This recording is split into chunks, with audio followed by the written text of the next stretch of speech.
dhibaatada iyo taxadiyaadkii mashaakilka jira u qalabaysan inay ka yureeyaan nooma diyaarsano.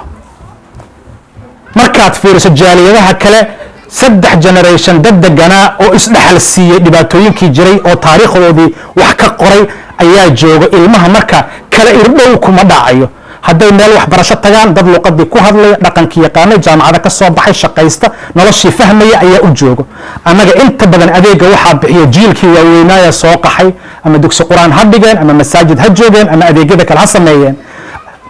haddaynu dadaalaynaa markana lala barbardhigo muddadii ugu horeysa nambarka ugu badan dalkan u yimid 95 ilaa hadda in la isbarbardhigo soomaalida tallaabooyin waaweyn ay sameeyeen. isbedelo ayaa dhacay dhanka waxbarashada, tuitionka, adeega. isbedelo ayaa dhaco meeshii hore weli lama joogo, laakiin weli ma aanan gaarin in adeega jaaliyadda ay bixiso ay bixiyaan generation inta ku dhashay ku hana qaaday fahansan dhibaatadii aanan ilmaha aysan ka qaloonaynin oo isfahmi karaan sida ummadaha kale. weli maysan noo bilaabanin. hadda ayay tahay bilbilow oo hadday soo bilaabanaysaa. muddadii hadda ugu dambeysay 2 bilood ugu dambeysay trainingna waxaan u sameynay dhalinyaro ilaa 70 ku dhow oo aan 4 jeer qolo walba aan la kulmaynay oo u dhaxeeya 16 jir ilaa 22 jir. waxyaabahan ka wada sheekaysanayna waxay ahayd idinka ayaa ah raaci ugu horeeya soo baxayo. mushkiladana heerkaanay la eg tahay. maxaa idiin diyaarsan? heerkan dhibaatada la eg maxaa idiin diyaarsan oo haddaad idinkii soo qalanjibisaan aad jaaliyadda u haysaan? sababtaa waxyaaba waxaa jiro jaaliyadaha kale ay sameeyaan waxaa la yidhahdaa initiation waxa weeye u diyaarin iyo u gardaadin jiilka nolosha loo diyaarinayo, loo gardaadinayo. waalidkii soo qaxay ee halkan joogay ilmahan uma diyaarin kara. sababtaa waa kala experience, waa kala waayo aragnimo, waa kala xanuun, waa kala psychology. laakiin dhalinyaradii against all odds iyagoo macnihii kacaakuf iyo qalad iyo sax inay hagaageen soo guulaystay, ilmaha kale initiation way u samayn karaan. marka waxaan ka hadlaynay innaga iyagoo aan kaalmaysanayna dhalinyaro kaloo dalkan ku barbaarto jaamacadaha ka baxay. waxaan ka hadlaynay bal sidee arrintan loo xalliyaa. marka waxaan ku soo noqonayaa arrinta ah jaaliyadeenna dhibaatooyinka jira, adeegya innagii aan samaysanay oo arrintaas wax ka galo hadday jiraan aad bay u kooban yihiin. tusaale ahaan tuition centerada way yar yihiin soomaali iskale, dad kala iskale. waa midkaan aad lacagta ugu bixino. marka dhibaatada oo ilmaha ay gaangay galayaan oo aan ka hadli doono insha allahu tacaala waxay ku galaan waxay tahay intaysan iyagu gelin oo aysan da'dii gaangiga aysan ku gelin iyo dhibaatooyin kale aysan ku gelin waxaa soo fashilmo oo soo baaba'o waxa weeye waxyaaba la yidhahdo protective factors. waxay ka soo bilaabanaysaa primary schoolka. ilmaha markay dareemaan in waalidka iyo kaalmaday u baahnaayeen ay waqti hore waayaan, waxay dareemayaan inay iska korayaan oo aanan waxba loo samaynaynin. marka waxaad arkaysaa marka protective factorskaas waxa ugu muhiimsan waa guriga. marar badan waan ku soo celceliyey guriga 60% in ka badan ayuu leeyahay ilmaha dhisidooda, wacyigelintooda iyo toosintooda. in ilmo ay baylaha noqdaan ama caruur inay baylaha noqdaan laba arina loo tiiriyaa.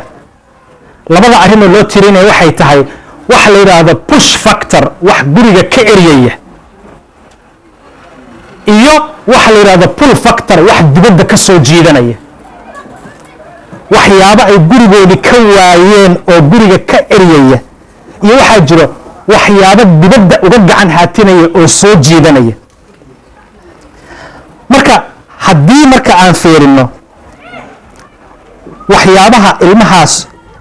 marka ugu horeysa soo jiidanaya inay gaangi ku biraan, waxaa ka mid a inay waayaan wax macno uga sameeya noloshoodii. mararka qaar inaysan fahmi karin guriga ay ku soo barbaareen iyagii iyo waalidkii iyo jaaliyadda inaysan isfahmi karin. markaana ay dareemaan dadka bannaanka jooga inay fahmi karaan, inay dareemaan. waxay taa ka bilaabanaysaa haddii ilmaha ay waxbarashada ku fashilmaan oo ay kaalmo ka waayaan levelka primary schoolkay kaalmo ka waayaan oo iskoolkii wax uga heeliyay ay waayaan waxyaabaha dhacaya waxay ka mid tahay in ay dibadda u hanqaltaagaan laanna gurigii ma aha guri fahmaya guri ka kaalmaynaya waxbarashadiina han weyn iyo macno weyn uma samaynayso waxay ku soo noqonaysaa marka adeegii jaaliyadda oo ahayd ma qabnaa inta iskuul iilin hadda tirakoobka la sameeyey aniga xaafadda iilinan ka shaqeeya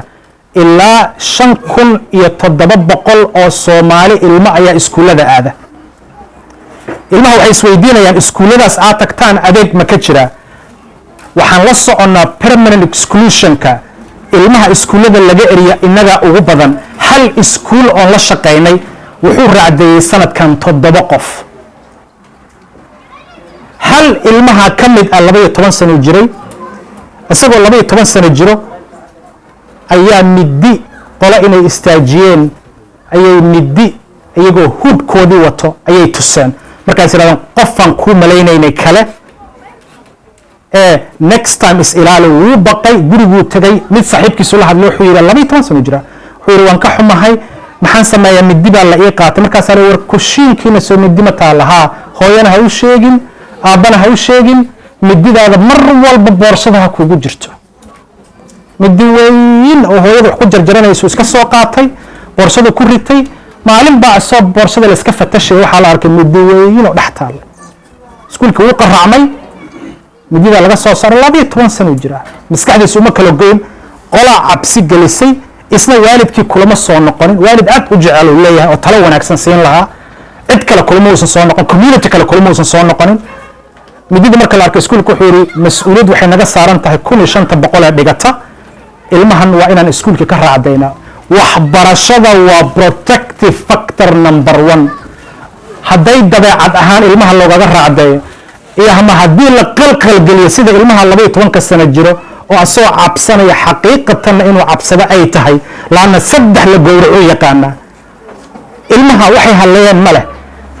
xaaladii ay ku barbaarayeen lama fahmin qolada ilmaha la shaqeyso nin waxa jira professor oo eray develop garay erayga waxa la yiraahdaa concept ama mafhuum la yiraahdo contextual safeguarding waxa la yiraahdaa ilmaha ma badbaadin kartid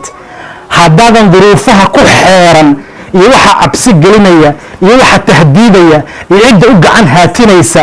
iyo waxyaabaha uu ka baqayo waxyaabaha uu ku faraxsan yahay fikradda qaldana laga dhaadhiciyay social media cidda bullying iyo cyber bullying ku hayso haddaadan waxyaabahaasoo idil aadan fahansanayn hooye ka soo joog iyo ku duceynaa iyo in kaar hela meeqa saaca socotaa iyo ma shaqaynayso waxaa lagu fahmi karaa ma garanaysaa dadka qofka anugan kaa kaxaystay ma garanaysaa maaragtay dhibaatada u gacan haatiso adiga kaa jiidatay cid rabta geeri ma jirto wiilasha markay ka qayb galayaan wiil saaxiibkooda la gowracay iyaga ugu oohin badan mid ka mida ilmaha dhintay oo aan ka qayb galnay aaskiisii waxaa laga kicin waayey qabriyadii waxa weeye saaxiibadii oo ilaa mar walba tegaya iyagoo oynaya tegaya marka dhibaatadaas maxaa la yiraahdaa oo soo jiidanaysa waxa factorka ugu horeeya ay tahay ilmahaaga ma la socota primary level waxbarashada waa protective factor ma jecel yahay waxbarashada waxyaabaha soo jiidan kara ilmaha waxaa ka mid ah in uu raadinayo gangska inuu ka raadinayo protection wuxuu leeyahay way ilaalinayaan wiil haddii ilmaha midi la tuso mid kale hadduu yidhahdo kooxda haddaad ku biirto waa lagu ilaalinayaa iyagoo yar bay protection ka raadinayaan mararka qaar waxaa suurtagal ah oo ilmaha ay sheegeen waxa weeyaan acceptance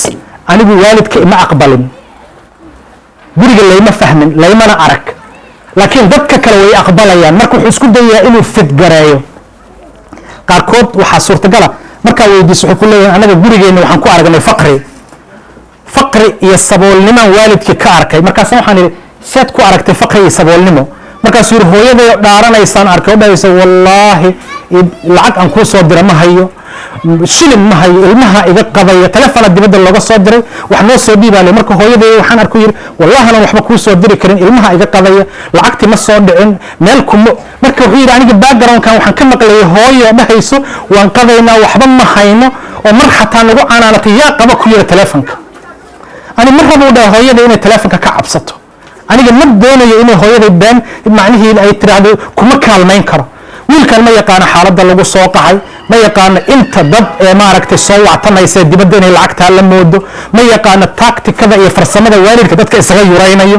waxaasoo idil ma fahmayo. wuxuu gartay in ay jirto saboolnimo ba'an oo hooyada wallaahi iyo billaahida ka keenayso. markaasuu leeyahay aniga ma weydiisan karo waxaan rabo, waxaa la ii sheegay haddaan alaabtan ka qaado meel hebel oon geeyo meel hebel inaan $100 helayo, £100 helayo, oo aan marka idhaahdo hooyo dhar uma baahni on aniga isku filnaado. marka wuxuu yidhi aniga patience melihi aan waxbarashadii ku dhammaysto meelay maalin walba hooyada iyo aabbaha ay dhaaranayaan iyo ay leeyihiin maxaa telefonka u qabatay. yani faqrigaas iyo saboolnimadaas waxay ka mid tahay waxyaaba ay aad iyo aad maaragtay ay u doonayaan inay ku biiraan. waxaa ka mid a peer pressure, waxaa ka mid a peer pressure oo la tusayo arrintii hadda way ka soo gudubtay offline. waa social mediadii, waa saaxiibadaada instagram kugu jiray, waa saaxiibadii kugu jiray mataqaanaa maaragtay snapchatkii. waxyaabaha trendiga ah ee fashionableka ah ee shaqaynaya soconaya waxay ka imanayaan nolol kaleeto. ilmaha marka ma laga xirsi xiray xaaladahaas cusub iyo waxyaabahaas ay u hanqaltaagi karaan, ilmaha ma laga xirsi xiray oo waalidkii ma fahansan yahay, waqti hore ma garan karaa meelaha ay maaragtay laga soo jiidanayo, miyuu fahmi karaa. mararka qaar waxay ilmaha dareemaan, waana mar horena aan sheegay inay jirto lack of emotional support. waalidkeen kalama kulmin macnihii inay emotionally engage garaynayaan, waxaan ku fiicanahay ma yaqaanaan, kartidayda ma garanayaan, laakiin saaxiibkay wuxuu yaqaanaa kartidayda. qoladan gaangiga waxay sheegi karaan raganimadayda iyo kartidayda iyo aftahanimadayda iyo saan wax isaga celin karo. marka awood iyo karti aysan waalid ku garanin ayaa qolo kale waxay leeyihin aad baad